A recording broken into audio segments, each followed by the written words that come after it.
No tenemos, no, es que esperemos a que los jueces decidan. Entre otras cosas, los jueces ya han decidido, por ejemplo, que en la Operación Orión se violaron derechos humanos. Ya los jueces del Consejo de Estado, la Corte Interamericana de Derechos Humanos, ya lo han dicho. No tenemos que esperar a que eso pase, porque ya pasó. El debate público no se puede culpar a gente que no es culpable. El debate público, hasta ahí vamos bien. El debate público, pero claro, pero perdóneme terminar rápido. Y le pido el favor que después me dé turno para hablar de la libertad de expresión, porque este es un tema distinto de lo que pasó ahí. Yo creo que el debate público no podemos estarlo aplazando y diciéndole, es que ahí no se sabe quién cometió y entonces esperemos que la JEP diga, eso le corresponde a los jueces. No, la sociedad tiene derecho a dar el debate público sobre estos temas. Y en relación con las responsabilidades individuales, las jurídicas, aquí hay una adjudicación de responsabilidades. Claro, pero perdóneme decir, pero yo ya le voy a decir por qué sí. Aquí se están señalando unas responsabilidades. Pero Néstor, yo ya le voy a decir por qué sí. A mí no hay condenas judiciales. Yo ya le voy a decir por qué sí. Las responsabilidades individuales jurídicas las determinan los jueces. Ahora, yo puedo decir a una persona que no está condenada penalmente, pero que hay conocimiento de que cometió unos delitos, yo le puedo decir corrupto. Yo le puedo decir corrupto a Nicolás Petro, por ejemplo. Yo le puedo decir corrupto a Olmedo López. Ninguno de los dos está condenado. Yo les puedo decir corrupto y ustedes le pueden decir corrupto y se lo han dicho varias veces. Y haría mal a alguien diciéndole a ustedes, no le digan corrupto a Olmedo López porque no hay decisiones judiciales sobre el tema. No, es exactamente lo mismo. No es lo mismo. Están inhibiendo un debate público. Pero falta un temita que no me ha permitido decir, Néstor, que es el de la responsabilidad política. Solo una precisión. El de la responsabilidad política. La diferencia, Héctor, espéreme, Olmedo López y compañía admitieron su corrupción. Claro, aceptaron. Ya ellos aceptaron. Y hay unas personas que negan su inocencia. Y yo no puedo decir impunemente no lo he dicho y no lo haría decir que Nicolás Petro es corrupto porque él alega su inocencia. Aquí le hemos dicho corruptos a otro montón de políticos N veces que niegan su responsabilidad, y no se trata de esperar la decisión judicial. Pero déjeme decir lo último, que es el tema de la responsabilidad. La presunción de inocencia se borró de tajo. El tema de la responsabilidad política que también vale aquí. Uno de los hechos que ocurrieron en la zona de la Comuna 13 de Medellín es la Operación Orión, que, como ya he dicho, hay decisiones judiciales en las que se ha probado que ha habido violación de derechos humanos. Y respecto de esa operación hay una persona que él directamente ha dicho que sí, que él ordenó esa operación, que él la dirigió, que él la condujo, que él la vigiló, que se llama Álvaro Uribe. Esa persona tiene que asumir la responsabilidad tiene que asumir, porque la responsabilidad política no se asume, sino que la derivan los ciudadanos, y los ciudadanos tienen derecho a decirle a ese presidente de la República que ordenó una operación militar en la cual se violaron derechos humanos. Él pudo no haber ordenado la violación de derechos humanos, pero él ordenó la operación, y quienes la ejecutaron lo hicieron abusivamente, y entonces él responde políticamente. Claro, pero ¿dónde está el vínculo entre eso y la escombrera? Es que eso nunca lo aceptó el expresidente Uribe. Vea, aquí volviendo a los tres debates, porque yo sí creo que son tres cosas diferentes. Uno, el graffiti sí está considerado como arte, creo que esa discusión ya la superamos, pero como cualquier expresión, también tiene unos procedimientos, y los alcaldes velan por el espacio público y por los bienes públicos, y es su obligación. Lo segundo, si merece protección especial un mural o no, eso lo determina también la ley de cultura. Existen unos consejos de patrimonio en Medellín, en Colombia a nivel nacional, que definen si algo merece ser protegido y salvaguardado y conservado. No todo lo que se expresa como arte merece ser conservado, y por ende, así como es legítimo escribir, es legítimo borrarlo, porque uno no puede permitir que la ciudad entre en un caos visual y de contaminación visual sin ningún tipo de orden, y eso ya está también establecido. La otra cosa que viene, y el tercer debate, es el derecho a la libre expresión versus el derecho al buen nombre y a la honra que tienen todas las personas, y ese derecho también está salvaguardado constitucionalmente, y no se puede inferir que una persona, por haber dicho yo fui responsable de una operación, es responsable de las violaciones a derechos humanos y de los cuerpos que están encontrando en la escombrera, que no se sabe si tienen conexión o no con el hecho. Entonces, a mí sí me parece que es obligación de un alcalde también salvaguardar el derecho al buen nombre y a la honra de las personas, porque si no termina todo el mundo diciendo cualquier cosa como si fuera ilegal. Y lo cuarto es que lo que está claro, perdón y termino. Déjela terminar, Ernesto. Y lo cuarto es que es clarísimo que esto tiene una intención política por parte del presidente Petro. Y la intención política es meterse en el corazón del uribismo, que es Medellín. ¿Por qué? Porque él tiene una altísima desfavorabilidad, mientras que la desfavorabilidad del presidente Petro a nivel nacional es el 60%, en Medellín es del 77%. Entonces él sabe que empieza desde el Twitter, porque como lo decía el alcalde Federico Gutiérrez, a Medellín no va, desde el Twitter a atacar y a volver eso una trinchera política, utilizando el tema del arte y utilizando el tema de las víctimas también, sencillamente para atacar, porque sabe que es el corazón de la desfavorabilidad que él tiene a nivel nacional. Es cierto que el presidente Petro ha estado particularmente activo con este tema. A ver, Luis Ernesto.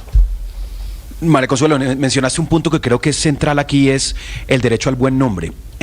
Y estamos de acuerdo que hay un deber en el Estado y en la Constitución de salvaguardar el derecho al buen nombre, bien sea del presidente Uribe, del presidente Petro, de todas las personas. La pregunta es quién debe ser el salvaguarda, quién se debe encargar de eso. Y la respuesta es muy clara. Eso lo puede hacer un juez, después de que diga, se vulneró el derecho al buen nombre del expresidente Uribe porque aquí hay una calumnia, etcétera, obliga a rectificar. Esa facultad no la tiene un alcalde.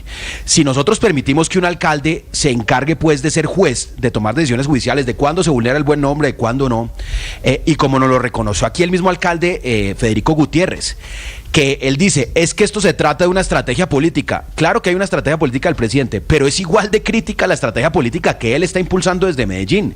Cuando dice que lo de la escombrera es un relato, no, perdón, unos cadáveres de desaparecidos no identificados no es ningún relato, es una trágica realidad y debemos esperar la verdad judicial, por supuesto, pero ahí no hay ningún relato, ahí hay un dolor de unas familias que deben ser esclarecidas, y esas familias escogieron ese mural como una expresión de ese dolor, y por supuesto al alcalde no les gustó. Pero ese derecho de andar borrando, de censor, de ser el responsable que decide qué es arte y qué no es arte, no lo tienen otras alcaldías. Yo le digo aquí en Bogotá, Néstor, cuando hay un tema de muralismo, incluso de arte polémico, usted pasa por la 26 y ahí lo que hay es un arte polémico, político, antisistema, va contra empresas, contra Monsanto, contra empresas de hidrocarburos, va contra también personas políticas, partidos, y ahí nadie está diciendo, no, es que qué pena, pero como ahora estamos en el gobierno los de esta tendencia política, vamos a borrar los murales de la tendencia política contraria. A mí me parece de la mayor gravedad, no se trata únicamente se podrían borrar porque no tienen ninguna protección del especial. Derecho de libertad de expresión en una democracia que está siendo vulnerada por el alcalde. Pero opiniones sobre eso los grafitis. La libertad de expresión tiene límites, por supuesto. Claro, el derecho al buen nombre y a la honra. Pero además fíjese que el alcalde Federico Gutiérrez habla sobre el relato que se intenta imponer desde una óptica, y él fue claro en decir, mire, aquí evidentemente hubo violaciones a los derechos humanos, y él dijo que acompaña a las madres de la Candelaria y a las víctimas, y dice, aquí las víctimas son el centro, pero él se refiere al relato que se intenta imponer desde una orilla política, en el sentido de responsabilizar y de achacarle al contradictor político del gobierno la responsabilidad exclusiva de lo que pasó en la escombrera, dejando de lado las responsabilidades de otros grupos y de otras vertientes criminales como el ELN, como las FARC, como todo lo que ocurrió, sin reconocer a las víctimas de la fuerza pública en la Operación Orión, porque hubo muchos militares y policías muertos. Albeiro, pero adicionalmente frente a un tema, Néstor, y es que es importante, y es que criminales aquí, militares, es que eso sí no hay duda. Por cuenta del proceso de paz con las FARC, que es prácticamente un borrón y cuenta nueva frente al reconocimiento de responsabilidades que, entre otras, no han sido completas porque las FARC no han reconocido, por ejemplo, los crímenes sexuales. Se ha dejado de lado, Aurelio, y permítame, con eso termino un segundo, por favor. Se ha dejado de lado la necesidad de que, si vamos a decirnos toda la verdad del conflicto, está perfecto, y tienen que responder los militares y los policías y los civiles que eventualmente hayan estado involucrados en desapariciones forzosas en La Escombrera y en la Comuna 13 durante el gobierno de Álvaro Uribe, si así se determina por parte de la justicia, claro. Pero también entonces tendríamos que estar dispuestos todos y abiertos a que se conozcan los crímenes cometidos por el M-19 cuando el presidente Gustavo Petro era integrante de ese grupo. Porque así como el expresidente Uribe, dice Héctor, y es cierto, él reconoce y destaca la Operación Orión, el presidente Petro lo que hace habitualmente es enorgullecerse y hacer apología a la lucha armada que él emprendió en el M-19. Por eso decía entonces, Ricardo, a quienes están y no diciendo, todos hemos empuñado un arma, y no todos en Colombia hemos sido criminales, y no todos hemos estado metidos en el conflicto como victimarios. Muchos victimarios, allí no fue uno solo para quienes están. Pero víctimas también de la fuerza pública, Néstor, a propósito de lo que decía Ricardo, que me parece importante. Si el centro son las víctimas, hay que hablar también del otro lado, Aurelio, simplemente para recordar al teniente de infantería de Marina, Mario Alfonso Villegas, que me recuerda a alguien que participó en esa operación Orión, que lo mató un francotirador cuando ni siquiera había comenzado la operación, o el subteniente Acosta de la policía, que tenía 23 años y dejó a un bebé de 1 año producto de esa operación donde perdió la vida. Aurelio. Néstor, vale la pena hacer algunas precisiones. La primera es que en el año 2002, entre el 24 de febrero y el 18 de octubre, se realizaron 11 operaciones militares en 16 barrios de la Comuna 13. Es decir, la única operación no fue Orión. Hubo sí 2 operaciones de mayor envergadura. La Mariscal, que se hizo en mayo del 2021, y la Orión, en 21 de mayo, perdón, de 2002, y la Orión el 16 de octubre de 2002. En esa operación Orión, esto es bueno tenerlo en cuenta, está documentado, como lo ha dicho Héctor, por grupos de memoria histórica, etcétera. Fueron 88 fallecidos, 370 detenidos, más de 95 desaparecidos y 155 allanamientos. Y óiganlo bien, en 2007, don Berna, ex paramilitar y ex comandante del bloque de casinos de Nutibara, reveló la existencia de un cementerio ilegal en La Escombrera con aproximadamente 100 fosas comunes que contendrán 300 cuerpos enterrados. Que no han aparecido, 2009, Héctor, Aurelio, no han aparecido. En 2000, sí, dijeron eso, claro, pero hay unos testimonios. Pero no han sí, hay testimonios. Es que hay unos testimonios. Hay 100.000 testimonios, pero es que no han aparecido. No, o sea, 2009, esas excavaciones las ha hecho la JEP. De los 300 o de los 1.000 han aparecido, ¿cuántos? 3, 4 cadáveres. No. Hay 3 cuerpos completos y los restos que Ricardo, en ese momento está determinando. Por eso, usted me dice que don Berna dice que había 300. ¿Dónde están? Y en 2009 el mismo don Berna, según consta en el portal Verdad Abierta, declaró ante la Corte Federal del Distrito Sur de Nueva York que la ocupación de la comuna se hizo en conjunto con la Brigada Cuarta del Ejército, comandada por el general Montoya, y la policía dirigida por el general Leonardo Gallego. ¿Qué estoy diciendo yo? Que todo esto tiene que aclararse. Todo esto tiene que aclararse. Yo no estoy diciendo que por verdad sabida, no.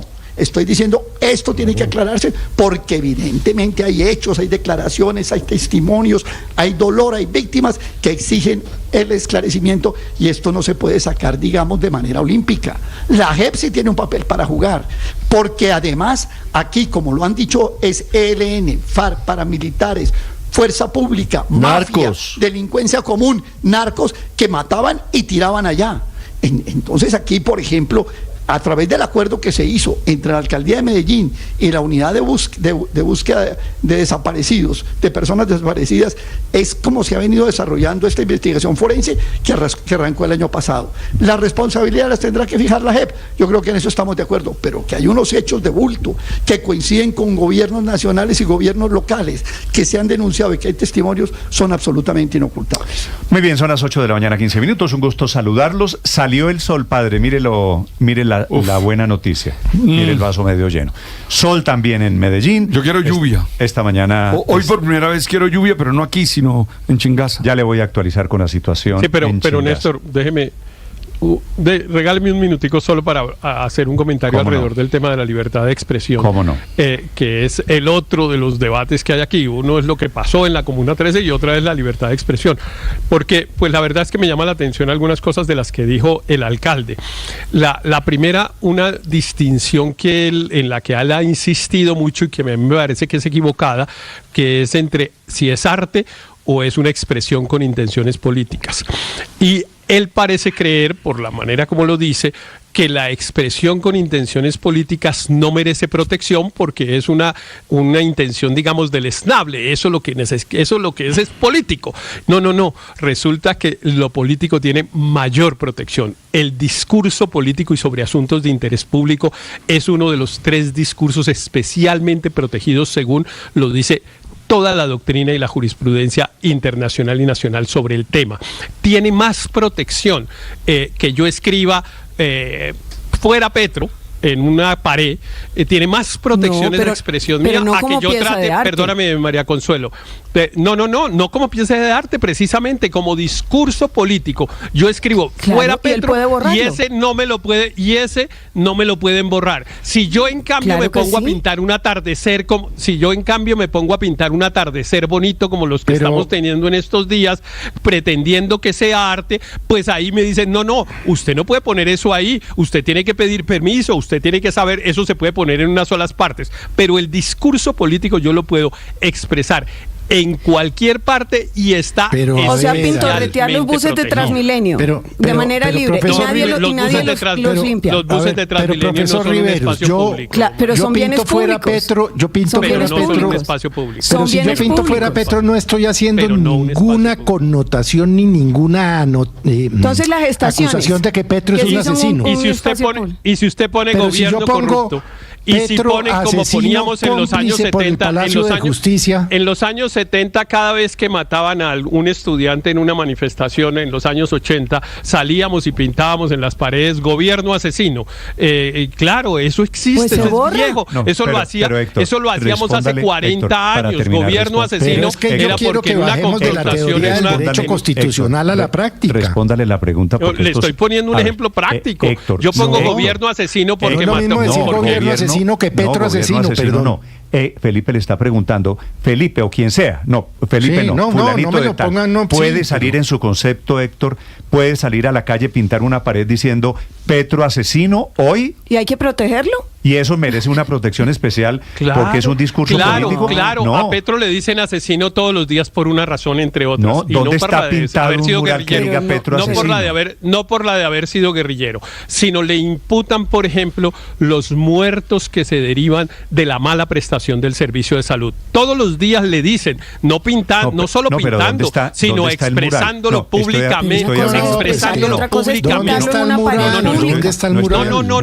Ambas son manifestaciones de libertad de expresión. Ambas son manifestaciones de libertad de expresión. Usted es partidario del caos total en las ciudades y no salvaguardar el espacio público y que todo el mundo haga lo que le da la gana. Ambas son manifestaciones de libertad de expresión. Es que una cosa es redes sociales, Petro asesino, porque por ejemplo se murió una persona en las urgencias del hospital de Kennedy la semana pasada. Le propongo que escuche. La diferencia entre redes sociales y espacio público creo que es evidente. La gente en redes sociales insulta a quien quiere, de acuerdo. ¿A usted le parece y en el espacio público también? No sé, pero eso no puede ser permitido. ¿Pero por qué no? Pues porque es de todos. ¿Por qué no? Y si yo no estoy de acuerdo, ¿por qué tengo que ver un letrero y un mugre y un deterioro del espacio público en un muro al frente de mi casa? Perfecto, no. Entonces pasemos a otro temita que es del que estamos hablando, las facultades de los alcaldes. Estoy de acuerdo en que los alcaldes tienen la posibilidad, por ejemplo, de borrar una pintura que está en un espacio público, pues que donde no debe estar, incluido la expresión gobierno asesino o gobierno corrupto, que no dijeron gobierno asesino. y la borra y no tiene problema, tiene el derecho de hacerlo. Lo que no tiene el derecho de hacer es el que el alcalde se atribuyó, de decir que es verdad y que no. Eso sí lo hacen solo los jueces. 8 de la mañana. Esta controversia es normal, no es solo una fabricación de Petro a través de unos trinos. Este es un tema muy grave, muy sensible, que nace en Medellín, y pues muy torpe el alcalde de Medellín echarle gasolina al incendio, respondiendo a una censura. Pues ¿qué iba a pasar esto? Las torpezas se responden de esta manera. Decía el alcalde Federico Gutiérrez en la entrevista que si esto se nos vuelve una batalla campal de odios de diferentes sectores, no sé cómo va a acabar. ¿Cómo así? Si el primero que hizo la campaña electoral de la alcaldía y ahora la alcaldía como batalla campal para hacer política es el alcalde Federico Gutiérrez, el más polarizante del país. Usa un lenguaje, pues acusa a todo el mundo de odiar a Antioquia y cosas de ese tipo. Es que hay que aceptar que Medellín es un campo de batalla entre uribismo y antiuribismo. Que lo tienen perdido el antiuribismo, además. Por obra de ambos lados.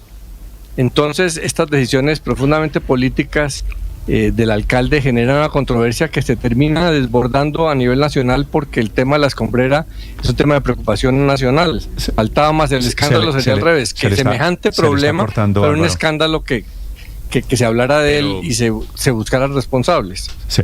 8 de la mañana, 21 minutos. Pero mire, Néstor, aquí estamos. La última, Andrés, rápidamente, por favor. No, Néstor, yo políticamente no coincido con las personas que están pintando estos murales, pero sí creo que quedamos en el peor de los mundos si ahora resulta que es el alcalde de un municipio o un comité del alcalde de un municipio o un secretario el que tiene la facultad de decidir qué expresión está permitida o no, y peor todavía, qué es arte y qué no es arte. Mire, yo creo que tratándose de espacios públicos, sí debe existir algún tipo de reglamentación. ¿Por qué? Porque son limitados, son públicos y mucha gente quiere usarlos. Pero esa reglamentación no puede referirse al contenido. No puede ser que el alcalde o se siente con un comité o él solo a decidir, sí, esto sí me parece que es arte, sí, esta expresión sí está permitida. En eso yo sí creo que nos tenemos que apegar al máximo respeto posible por las libertades de expresión y de creación. Debe haber, claro, alguna reglamentación para el uso, pero de ahí a que tengamos un alcalde, como acabamos de oír ahora al alcalde de Medellín, diciendo que qué le parece arte y qué no le parece arte, es que lo decide el alcalde, creo que estamos ahí en el peor de los mundos. 8 de la mañana, 22 minutos. En segundos hay novedades. El ministro de Salud está anunciando una gran auditoría internacional para el sistema de salud. Dice él, una auditoría que debería probar las muchas acusaciones del gobierno contra las EPS.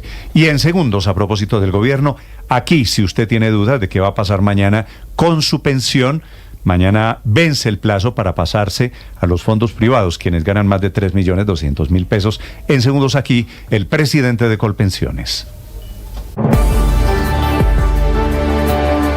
Uno de los recursos limitados que tenemos es el tiempo. Por eso hay que saberlo aprovechar. Y hay que saberlo aprovechar en 3 dimensiones de la vida. 1, producir. 2, generarnos bienestar con las personas que amamos en los gustos que tenemos. Y 3, saber descansar. Son como las áreas en las que tú y yo tenemos que lograr que el tiempo sea lo más eficiente posible. El uso que hacemos de él. Por eso yo te recomiendo, 1, que tengas claro tu propósito de vida. 2, que tengas una estructura, una agenda, que sepas organizar cómo vas a invertir el tiempo. Y 3, que seas disciplinado, que tengas voluntad para hacer lo que corresponde hacer en el momento que corresponde. Ojo, el tiempo no se puede perder.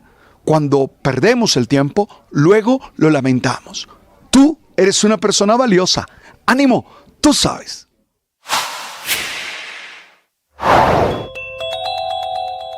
En hospitales de Villeta y de Faca, en otra zona, están los heridos del trágico accidente del bus que se fue a un abismo ayer en la vía entre La Peña y Tobia. Hay 4 personas muertas, entre ellos un joven de 15 años que iba al lado de su padre, que era el conductor del bus que cayó en ese barranco. Es el 5º accidente de un bus en Colombia este año 2025.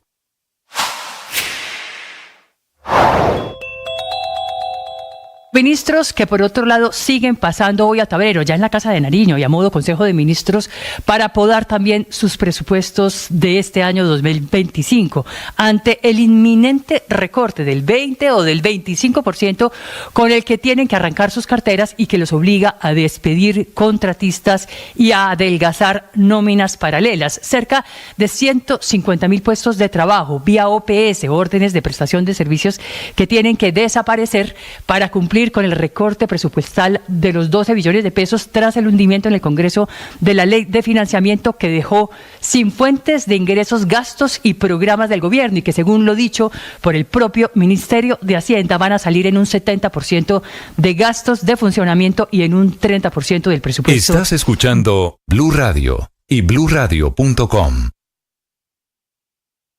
El presidente Petro está convocando esta mañana una marcha, será en Barranquilla, contra lo que él llama la democracia energética. Vanessa Saldarriaga.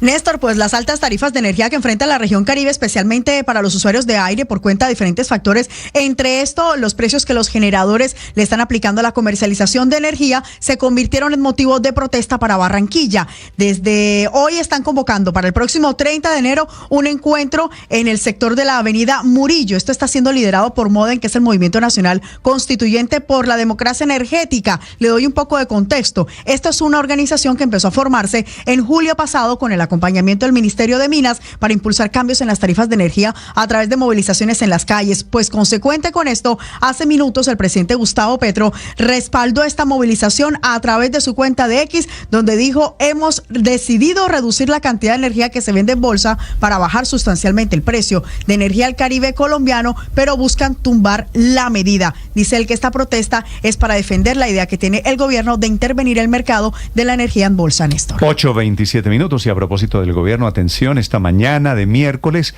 el ministro de Salud está anunciando que contrata una auditoría internacional para encontrar lo que el gobierno ha denunciado permanentemente, la plata, dicen ellos, que se perdió en las EPS. Perdón, Néstor, ¿y para eso no están la Contraloría y la Fiscalía y la Superintendencia y la Superintendencia? Desde el Ministerio de Salud, Caterina Ávila. Néstor, el ministro de Salud, Guillermo Alfonso Jaramillo, pidió contratar una auditoría internacional para revisar las presuntas irregularidades con los recursos de la salud por parte de las EPS, pues según el jefe de esta cartera, los entes nacionales como la Contraloría no han encontrado las evidencias suficientes porque hay dineros perdidos. Escuchemos lo que dijo. Bueno, yo he presentado nosotros en los estudios que hicimos, ¿no es cierto? Encontramos una cantidad de irregularidades que se están presentando entonces a los organismos de control, Contraloría, Fiscalía y Procuraduría, y pues recordemos claramente que en la investigación del año pasado la Contraloría no encontró que pudieran las EPS demostrar con claridad qué había pasado con 6 billones de pesos en el año 2020. Entonces, por esa sencilla razón también hemos solicitado, y el doctor Rubiano y el señor presidente y el ministerio hemos solicitado la contratación de una auditoría, en este caso internacional, para hacer una auditoría forense. Cabe mencionar que el presidente Gustavo Petro se ha pronunciado en los últimos días respecto a este tema, afirmando que varias entidades promotoras de salud están llevando a cabo un robo continuado de los recursos públicos destinados al sector salud, y solicitó a la Fiscalía General de la Nación que realizara una investigación detallada mediante auditorías forenses. Estás escuchando Blue Radio.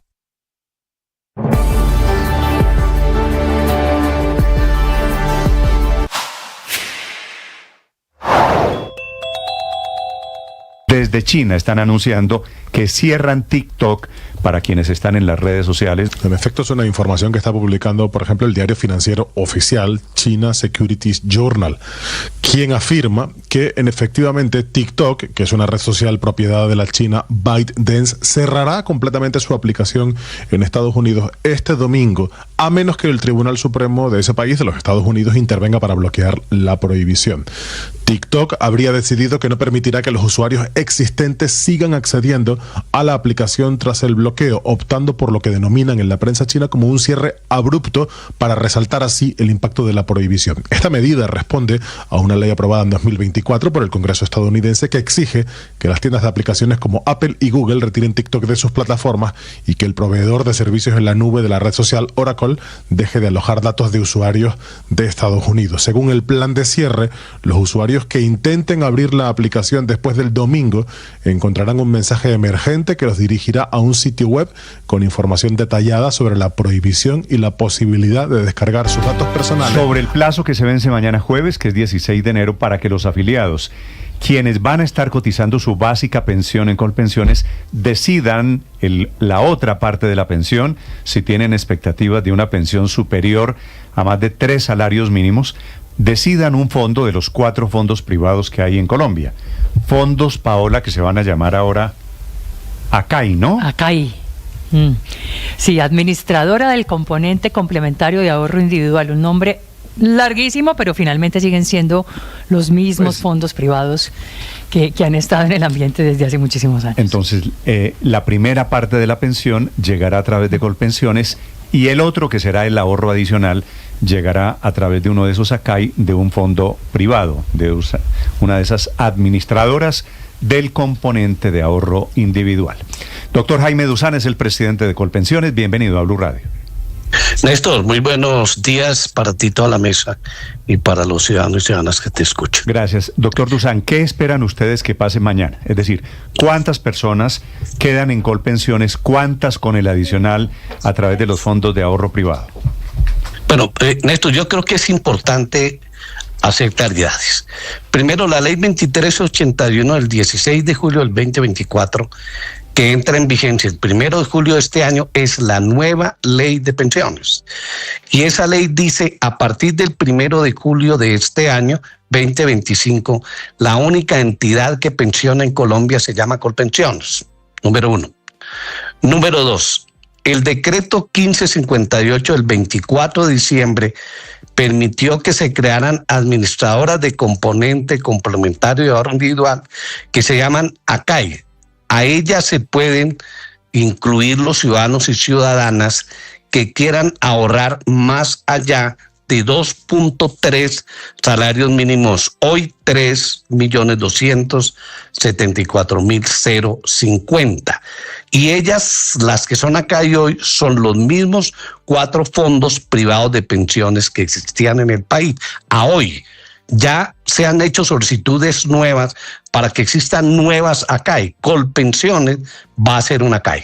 Y ya le ha informado la superintendencia financiera. Hemos igualmente creado una comisión para la reunión de la próxima semana de la Junta Directiva de Colpensiones, tener la autorización, crear todos los instrumentos y mecanismos necesarios que nos permita hacer una ACAI, como podrán haber 10, 15 ACAI nuevamente en Colombia. Lo que los ciudadanos que estén hoy en los 4 ACAI existentes podrán cada 6 meses trasladarse a una u otra ACAI, es decir, quien esté en protección se podrá pasar a Scandia, o de los 4 pueden venir a Colpensiones posteriormente o a otra entidad. ¿Y cómo es la jugada de que Colpensiones se vuelva una CAI? No, va a crear una CAI. Además de ser Colpensiones pensiones, también puede tener ¿Para competir con los privados? No, para competir con los privados no. Esto se ha democratizado por parte de la ley. Las cooperativas financieras lo pueden hacer acá y en Colombia, no solamente los bancos, que son los dueños de los 4 actuales fondos privados que se han convertido en acá, y lo podrán hacer y se podrán pasar a Colpensiones. Número 2. No, ahora, pero perdóneme ahí un segundo, doctor Durán. Doctor Duzán, discúlpeme.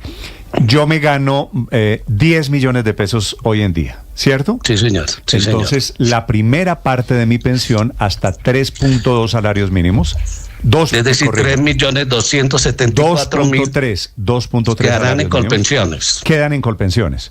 Sí, Cuando señor. yo me pensione, Colpensiones me dice, señor Pepito Pérez, usted aquí tiene la pensión, que es el 70% de eso, ¿cierto? Sí, sí. Entonces mi pensión allí sería, mal contado, más o menos 2 millones de pesos.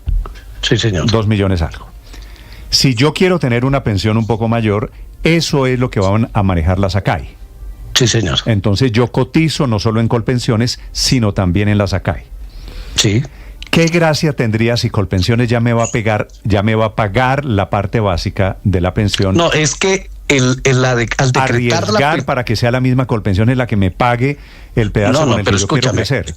Néstor, pero escúchame, usted puede ahorrar en una CAI, pero cuando yo lo pensione, la CAI me entrega la plata a mí, a Colpensiones. Y entonces yo no le decreto una pensión sobre 2.3, sino sobre 5 se ha ahorrado al otro lado 5. Sobre 25 se ha ahorrado para 25 salarios mínimos, como sea, es hasta 25. Este es un estímulo que se le hace a los colombianos y colombianas que quieran tener una pensión más allá de 2.3. Recuerden ustedes que cuando hicimos el debate en el Congreso, la propuesta del señor presidente Petro fue 4 salarios mínimos. Finalmente, las negociaciones que se hizo en el Senado de la República, que se iba a corregir en la Cámara, pero se aprobó el mismo texto del Senado, eran 3 salarios mínimos. Pero aquí es un solo paquete, es decir, se suma lo de valor de 2.3 de Colpensiones más lo que haya ahorrado en una calle es una sola pensión. No son 2 cuentas, sino una sola cuenta. A usted le llega el cheque por el valor de lo que tiene ahorrado en pensión y lo que tiene en la CAI, y le dice, son 7 millones de pesos, le pagamos 7 millones de pesos, se ahorró para eso. ¿Qué es lo que permite? Que Colpensiones, la ley dijo, también podrá ser una CAI, y por supuesto que Colpensiones va a ser una CAI porque va a permitir que la gente tenga su cuenta de ahorro pensional obligatorio 2.3 en Colpensiones, y al ser ACAI, igualmente esos recursos llegan a Colpensiones, rentarán y le daremos mejores posibilidades a las ciudadanas y ciudadanos para que tengan una mejor pensión, y llama por supuesto a los jóvenes, a la economía informal, por eso la necesidad de la reforma laboral, para que todos tengan estabilidad y puedan tener un buen ahorro, doctor para Jaime, su pensión del futuro. Le propongo Pero déjame, le aclaro una segunda cosa que es importante en esto. Señor. Mañana no pasa nada. Mañana la gente, hasta mañana la gente decide cuál de estas 4 ACAI pasa. Se quiere inscribir, pero si no se inscribe a las 6 de la tarde mañana y me quedan 250.000 de mis 447.512, los restantes yo los envío a la OGPP, y la OGPP le dice, lo ubico en protección, en Scandi, con fondos o porvenir, y a los 6 meses el ciudadano puede decir, me paso a otra CAI. En eso no hay ningún problema, no pasa nada, no hay calamidad. Entonces estemos tranquilos, tranquilos, la gente, aquí no hay crisis, no ha pasado absolutamente nada. Es un mecanismo organizacional que hizo la ley de tal manera que los fondos van a seguir siendo una ACAI. Ellos tendrían también un proceso de transición, porque ellos tienen que pensionar a algunas personas que la ley les dijo, los de tienen más de 750 semanas, mujeres, y 900 semanas hombres, que los tengan los fondos privados y no se pasen a Colpensiones, ellos tienen la obligación de hacerlo. Muchos los están haciendo, porque hay gente que cumple 1.150 semanas, más de 750 en la transición, y los fondos tienen la obligación de pensionarlos. Pero hay gente en Colpensiones de un salario mínimo que tiene 1.150 semanas, queda con el derecho a la transición y lo tendría que pensionar un fondo privado. Doctor Pero Dusan, yo lo que quiero pedirle a usted, Néstor, que ha explicado bien el tema, le propongo una cosa. Que, déjeme terminar esto, que la gente esté tranquila en primer lugar. ¿Ok? Señor, le escucho. La propuesta que le quiero hacer es que los oyentes le planteen unas dudas, porque estoy lleno aquí de mensajes, y usted me hace el favor de responder 4 o 5 preguntas, las que nos parecen aquí las más relevantes para los oyentes. Sí. Con mucho gusto, Néstor. ¿Jugamos a eso? Mire. Sí, señor. Vale. La primera pregunta es, ¿la página de Colpensiones está caída desde hace 2 días? No, la página de Colpensiones se me llenó ayer, pero resulta que hubo 2 hechos. El primero es que hubo una acción internacional y se cayeron todas las páginas en el mundo. Rápidamente fui informado por parte de la superintendencia y por mi oficina de riesgos aquí, corregimos la página, hicimos lo máximo que pudimos y ya la restablecimos. Pero además yo estoy contento porque es que ayer tuve más de 4 millones de visitas. Quiere decir que la gente sí conoce a Colpensiones, se mete a Colpensiones, es decir, como decía un gran científico, de los hechos negativos se hacen hechos positivos. Hoy ya tengo funcionando normalmente la página y a través de estos medios de comunicación como los de ustedes, maravilloso, la gente se está informando que no necesita meterse a la página de Colpensiones, sino a la página de Protección, Scandia, Colfondos y Porvenir. A esas páginas es que ellos tienen que meterse si se quieren afiliar a una de esas 4 acá hay los 447.512 afiliados a Colpensiones. Mire, la gente tiene dudas porque están llegando mensajes de los fondos privados a los correos electrónicos. Sí, están en campaña. Dice, por ejemplo, y quisiera saber el oyente si tiene que hacer algo o no tiene que hacer nada. Estimado afiliado, te contamos que tu ahorro pensional está en tu cuenta individual en Porvenir y ahora somos tu ACAI, por lo cual no debes hacer nada. Nosotros seguiremos acompañándote con los mejores beneficios, el respaldo y la solidez que necesitas para cumplir tus metas. ¿Esa asignación es individual y voluntaria o es aleatoria, esa asignación de la CAI? La gente se puede quedar en la CAI que se convirtió en su fondo, que se convirtió en la CAI. La ley se lo permite, es decir, y es mejor que lo haga. No hay ninguna diferencia. Una persona que está afiliada a Protección, por ejemplo, ¿no es cierto? ¿Para qué se va a pasar a Scandia? ¿O se va a pasar a Porvenir?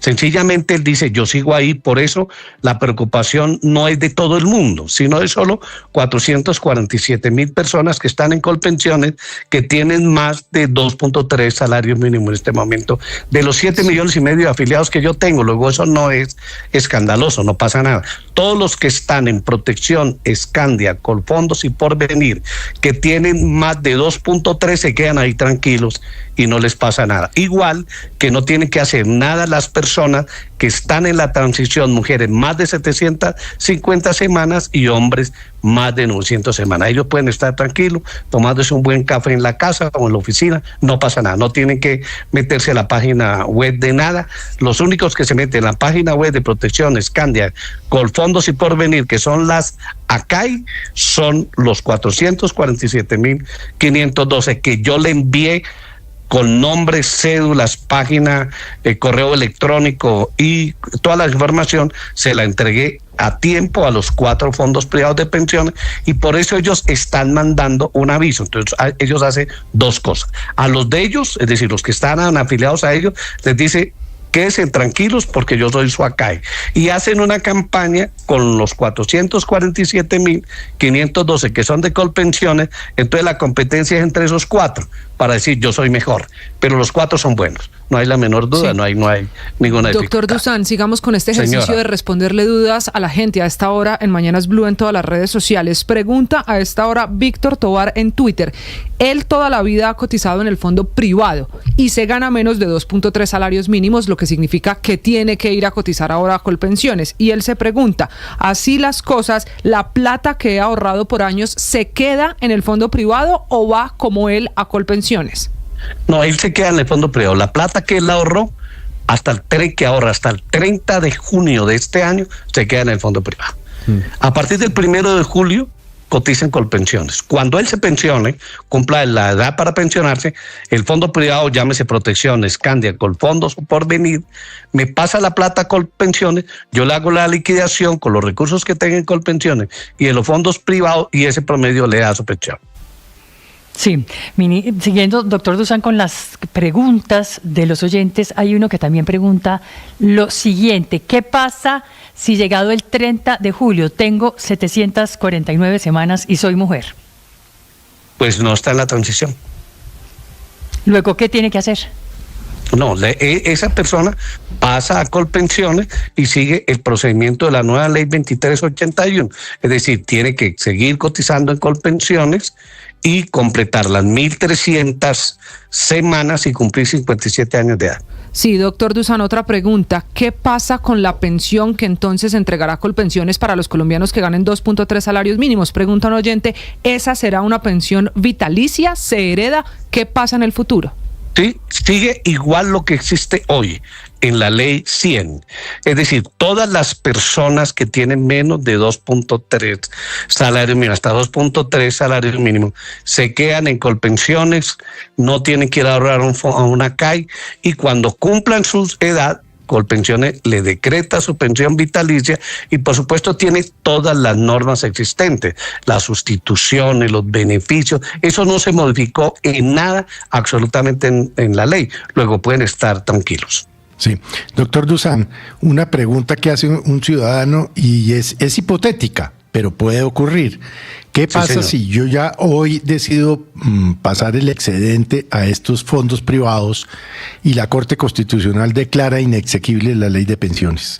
¿Qué pasa con esa plata? Es que esa es una respuesta que yo no puedo dar, porque yo tengo la fe de que la Corte Constitucional va a declarar constitucional la ley. Yo fui parlamentario. Pero bueno, es hipotética. Pues, ¿qué pasa? Sencillamente, en la hipotética es que volvemos a la ley 100. Y la plata que yo ya tenía en Colpensiones, porque yo cotizaba todo en tiene que reversarse todo esa parte. Todo se reversa. Absolutamente todo se reversa, porque entonces la que queda vigente no es la ley 2381, sino la ley 100. Pero tengo la convicción que eso no va a pasar. A propósito, bueno, yo tengo la información, doctor Dusan, un poquito en sentido contrario, que hoy hay una alta posibilidad de que la Corte Constitucional tumbe la reforma pensional del gobierno.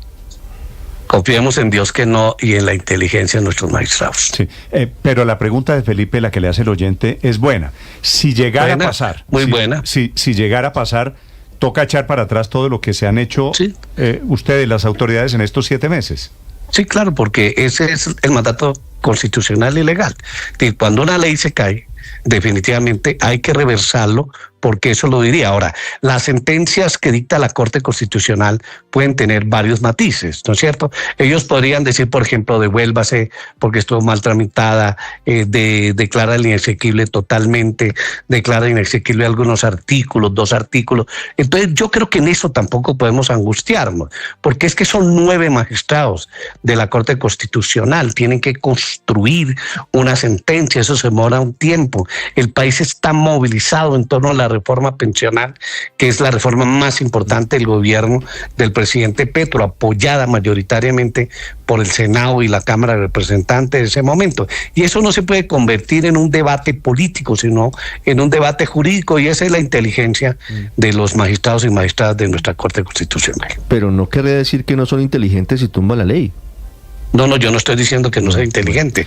Al contrario, estoy avalando su inteligencia. Pero como yo creo que ahora, yo también soy inteligente, y usted creo que la ley sí estuvo bien tramitada. Ahora pueden hacer una cosa intermedia, que es decir que la ley estuvo mal tramitada, devolvérsela al Congreso para que corrija los errores.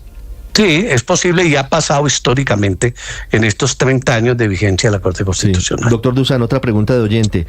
Si estoy cotizando en Colpensiones con 10 millones y la ley dice que Colpensiones va a pagar los 2.3 salarios mínimos de pensión y no me trasladé a la CAI el exceso de esos 2.3 millones, ¿qué va a pasar con esa plata? ¿Se sigue cotizando y mejoraría la pensión en Colpensiones? No. Perdóneme, esa plata sí se pasa a una calle.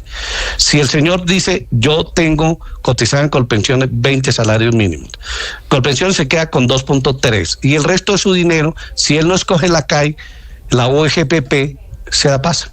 Es obligatorio legal. Otra pregunta. Y a la gente le vamos a respetar su derecho y además cuidarle sus recursos que ha ahorrado para su pensión. Si tengo hoy 800 semanas, dice la oyente, es mujer, ¿debo afiliarme a una ACAI? Gracias. Sí. Si se debe afiliar a una ACAI, claro que sí. Sí. Mujeres más de 750, hombres más de 900. Sí, señor. Sí. Don Francisco, doctor Dusan, he intentado acceder a la página para saber cuántas semanas tengo cotizadas y no me permite acceder a la historia laboral. Y en este momento, buena parte de los mensajes, doctor Dusan, la página de Colpensiones está caída en este momento. Existe en este momento en el equipo de la página web 5 ingenieros están reunidos con todo el equipo para resolver, primero, una especie de ataques y dudas que existen en varias páginas en este momento, no solamente en Colombia, sino en el mundo.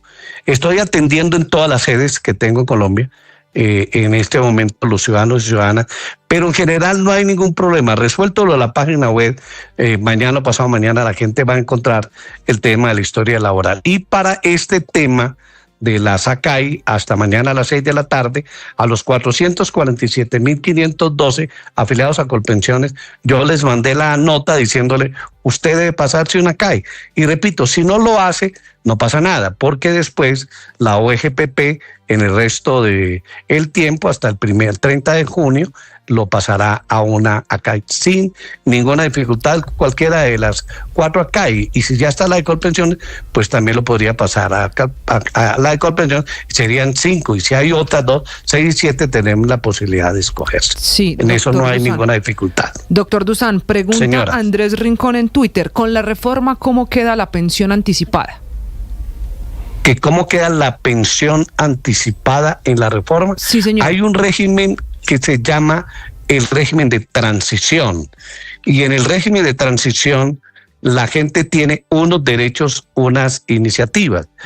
En las pensiones anticipadas se dan para las personas que, teniendo situaciones de transición, pudieran tener. En este caso, se pueden con personas con 1.000 semanas. Las personas que tienen 1.000 semanas tienen derecho a la transición, es decir, ya tienen el derecho pensional, y con el derecho pensional, el excedente que deben de semanas se le descontará de la pensión podría que pasar, le decrete Colpensión. ¿Podría pasar que alguien se pensiona primero a través de un fondo privado y después en Colpensiones?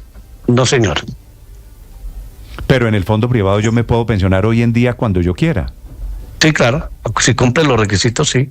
Hasta el 30 del mes de junio de este año.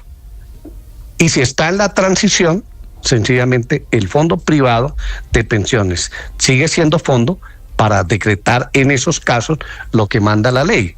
Entonces, Colpensiones, como los fondos privados, tienen obligaciones pensionales aún. Progresivamente los fondos privados va desapareciendo porque la gente pasa a Colpensiones, pero ese espectro que queda ahí de la gente que queda en la transición y con derechos todavía son responsabilidad de los 4 fondos privados. ¿Hay un mínimo Señor, de cuánto tiene que ahorrar una persona en ese fondo privado o acá, y como sea que se llame? ¿Cuánta plata debe ahorrar por lo menos? ¿O la cifra de 400 millones de dónde sale? No, la cifra de 400 millones. Sí. No sé de 400 millones. En este momento los fondos privados de pensiones tienen ahorrados de sus afiliados y afiliadas 400 billones y ellos los van a mantener rentando hasta tanto cada ciudadano y ciudadana que estén afiliados a ellos, que ellos le manejen sus ahorros, cumplan la edad para pensionarse y cumplan las semanas para pensionarse. Solo para eso pagan las pensiones. De esa plata ellos la siguen rentando y sobre ella le pagan una administración. Recuerden ustedes que la ley dijo 7%.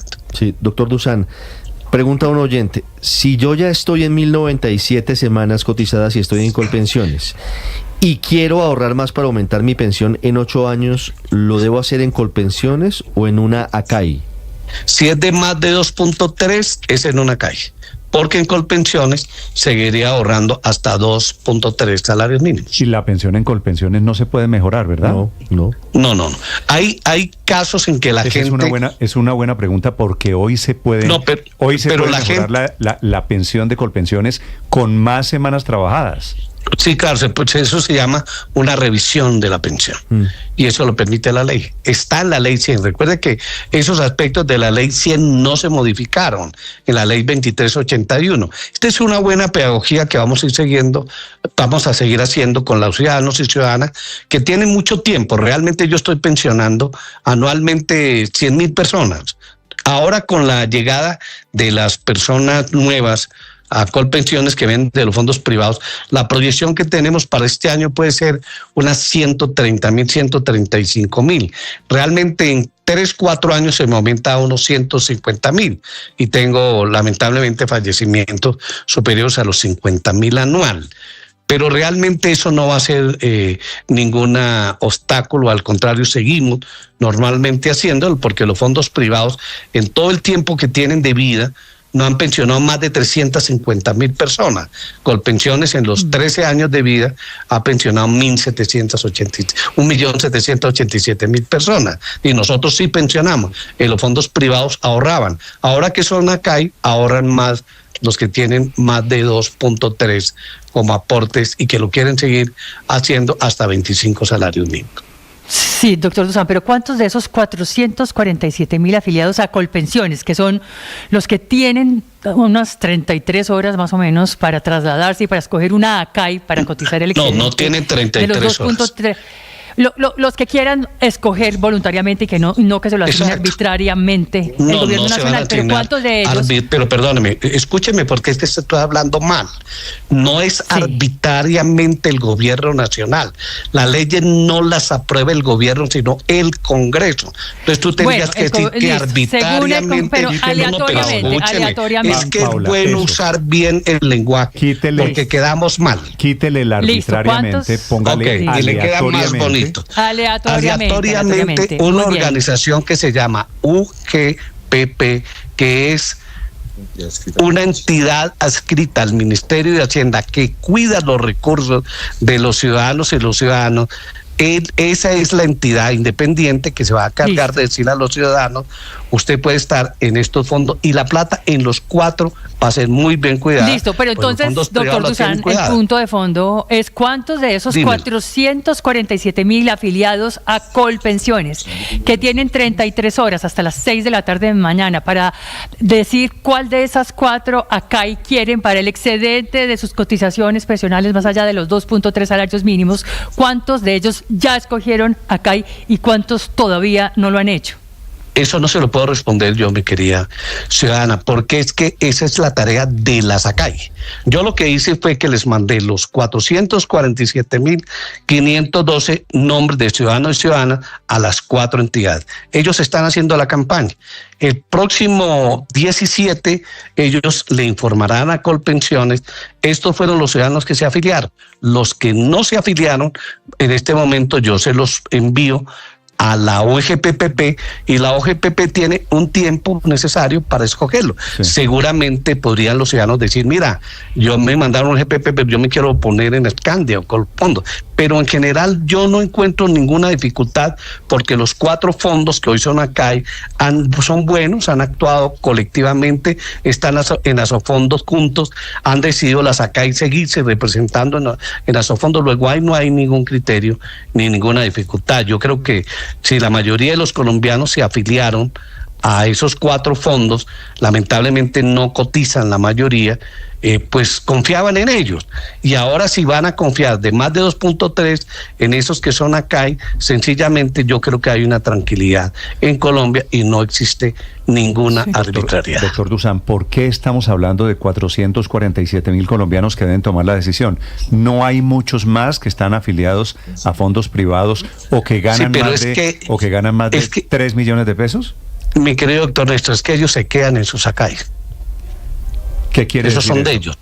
Pues que los que están afiliados a los fondos privados de pensiones, que se convirtieron en ACAI, que tienen más de 2.3, pues se quedan en la casa, porque ya se convirtieron en ACAI. Okay. Solamente los que se pasan son los 447.512 Colpensiones. Que están en Colpensiones. Ya entiendo. Sí, señor. Que tienen que escoger el privado, el ACAI. Sí, sí, ACAI, y después le repito, cada 6 meses se pueden trasladar a otra ACAI. Entonces hemos organizado todo el sistema pensional en Colombia. De aquí a 1 año y medio, digamos, ya estaremos normalizados en el país. Seguimos pensionando en Colpensiones. En estos días hemos decretado pensiones. Estamos al día ya con el nuevo salario mínimo, con todo lo que estableció el gobierno nacional, y el 30 de este mes nuestros ciudadanos colombianos el 31 recibirán su pago de pensión con el aumento sin ninguna dificultad, seguimos funcionando. Luego, realmente este es un proceso, eso es como cuando hay cambios de gobierno, se llaman los empalmes, y eso es lo que realmente estamos haciendo en este momento, pero con toda seguridad les doy la tranquilidad a mis 447.512 afiliados que se van a ir a los 4 ACAI, que lo hagan hasta mañana tranquilamente, y si no lo logran, posteriormente los vincularemos y después se pueden trasladar. Este es un proceso bastante democrático que lo señaló la ley 2381, que es la nueva ley pensional. Doctor Dusan, volvamos a las preguntas de los oyentes. Pregunta sí, Alejandro Ocampo. ¿Los empleadores o las empresas? No el senador, ¿no? No, señor, otro. Arroba Alejandro Campo V. Dice a esta hora en Twitter, ¿los trabajadores o las empresas deben hacer algo en la transición? ¿Deben hacer algún trámite administrativo en este cambio a las ACAI? ACAI. No, señora, es individual. Es solo el trabajador, las empresas no deben hacer nada. Sí, porque el trabajador lo que hace es que se mete a la página web. Si tú te metes a la página web de Scandia o Protección en este momento, www, ahí están hechas, y entonces él dice, nombre suyo, Jaime Dusan Calderón, cédula de ciudadanía 120953, entidad donde está afiliada. Entonces si dice Scandia, se queda. Si es Colpensiones, escoge la que él quiere. ¿Usted ya está pensionado, doctor Dusan? Muchos años hace. ¿Sí? Yo me pensioné en el Fondo de Previsión Social del Congreso de la República. Usted era congresista. Yo era... Sí, señor, era senador de la República durante un tiempo largo. Y fui maestro de escuela 30 años. ¿A usted como pensionado le parece mejor el nuevo sistema o el viejo? No hay la menor duda que el sistema nuevo va a ir mejorando la organización del sistema pensional en Colombia. En un proceso de transición, yo creo, Néstor, en unos 5 años, habría que después ir revisando progresivamente la ley, y esa es la responsabilidad de los gobiernos, porque hay cosas que son de carácter nacional, constitucional y legal, que no tienen por qué cambiarse en Colombia. El Seguro Social duró muchísimos años, igual después cuando se creó la Ley 100 duró muchos años, cuando se acabó el Seguro Social y se creó Colpensiones son muchos años. Eso se llama política nacional, política de Estado, que no tiene ninguna dificultad. Porque me dice usted que espera que haya muchas acá y diferente a las 4 que hay hoy. Eso no necesita un músculo financiero de respaldo para meter la plata. Pero no es difícil. Son 20.000 millones que tiene y llenar unos requerimientos, porque realmente esas entidades lo que hacen es que ahorran, cogen los recursos de una cooperativa puede ser una CAI, una cooperativa financiera, tiene que tener la aprobación de la Superintendencia Financiera Económica. Pero necesita tener garantías de seriedad, de respaldo económico, pero es que yo creo, Néstor, que la superintendencia es